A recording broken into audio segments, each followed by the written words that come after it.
Astrology time, Shane here, daily-astrocat.com. And today is Friday, the 9th of January. Okay, so let's go. The moon's in Libra all day long. Okay, peace-loving Libra, right? Okay. The sun is now conjunct with Mars as the moon trines Pluto. Oh, that explains a lot, doesn't it? Yeah, it certainly does.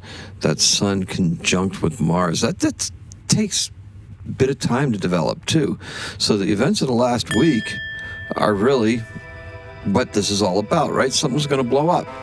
This is powerful energy, and if that weren't enough, Venus is opposing Jupiter. Now, normally when Jupiter is opposing a planet, it brings an excess of whatever the sign governs into our emotional lives. Okay? Now, this sign, okay, Venus isn't about emotion. She's about attraction, devotion, and making things as comfortable and beautiful as possible. Peace-loving, right? The ruler of Libra, the diplomat, Libra, peace-loving. But what's up? Well, she was just conjunct with Mars, right? So Mars is going to bring it. Mars is going to bring it because he thinks that is what Venus wants. So he's going to bring it all home. And who is Mars to deny Venus? Got Jupiter sitting in Cancer, the moon sign, but Venus gets along very well with the moon. The moon does well in signs of Venus and vice versa. Mars is going to be doing everything in his power to satisfy Venus until Venus is well into Aquarius. And so will Pluto. So where are we at, right? So today's keyword is competition. Okay, Pluto in Aquarius is, has been said by a lot of people to be the return of power to the people. Pluto was in Aquarius at the time of the French Revolution, at the end of the American Revolution. It was right there in terms of the Enlightenment of that guided all these principles going into these new forms of government that were starting to occur. And it occurred in more places than just America and France as well. And it became almost like this residual thing from the 19th century that ended colonialism as we started to go into a more modern era. And now here we are, we're kind of like going back to that colonial period with the aspirations of some of these folks on the international stage. So this is going to make things very interesting and very difficult, as we're moving forward as people. Individually, for us, we're in that time of year where we need to consolidate our power. We need to be making sure that we are not being dragged out and drowned into these kind of conflicts and stuff like that, unless that is our destiny, unless that is our choice, unless that is what we are karmically on this planet to do, is to try to set some of this stuff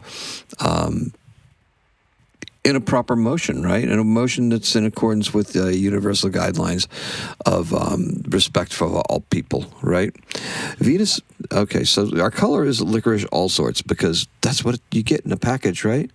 All different colors, all different configurations. Venus has slipped out the door and is on her way to visit Pluto. These encounters are always tense, as Pluto always wants more, and like any of the Greco-Roman gods, has strong lusts. Hades, kidnapping Persephone, right? This never goes well when Mars is in proximity. It sets up direct competition, and it results in a draw. Neither side achieves their goal, and it's up to Venus to use her persuasive, that Libra stuff, and sensual powers, that Taurus-like stuff, to maintain order and make sure the competition is fair and balanced as long as the outcome is in her favor. Important point there, right? It doesn't matter to Venus who prevails. Venus needs new forms of expression, tech upgrades, and art supplies, perhaps even a studio cat, okay? Look, individually, we need to speak truth to whatever it is that we're seeing, to remain consistent with what our values are.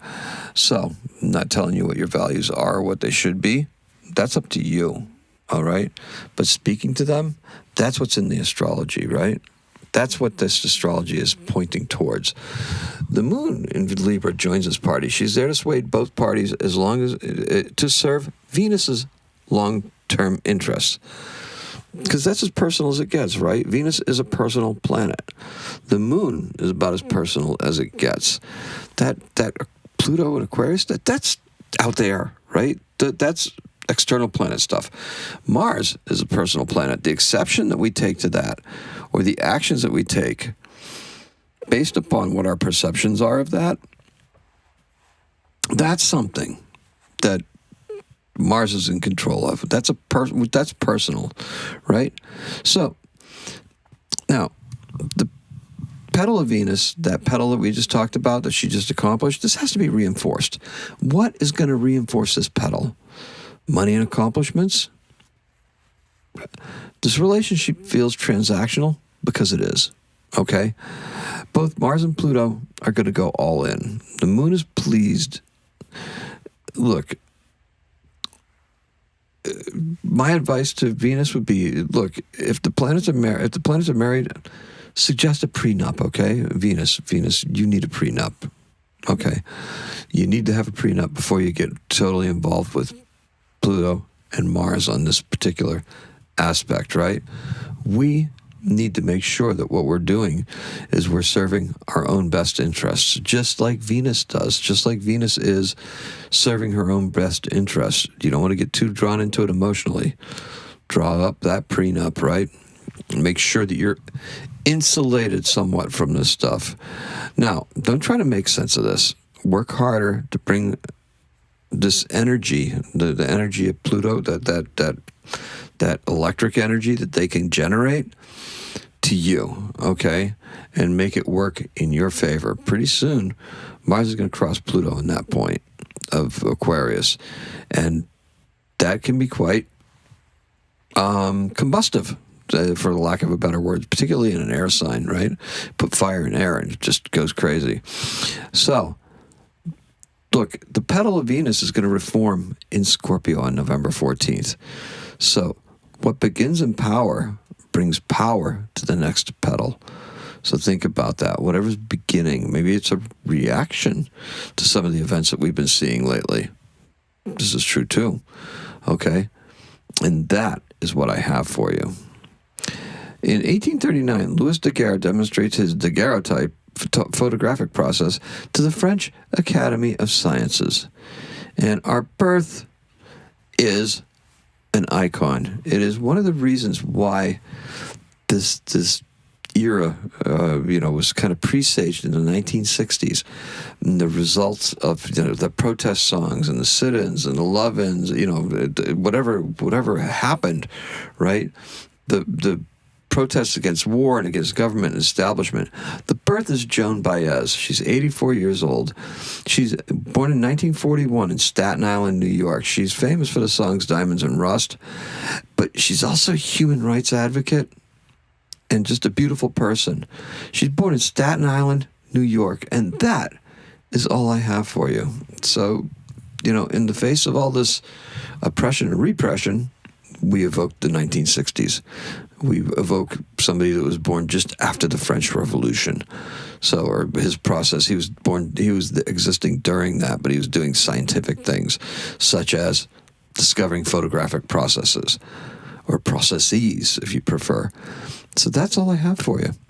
Thank you so much. Our keyword is competition, and the color is licorice all sorts. Wait till you see how they're competing for your attention now, right? That's all I have for you. I appreciate and love every single one of you. Thank you so much for listening. And that's all I have. Today is a 7. Go for it, right? Happy astrocatting.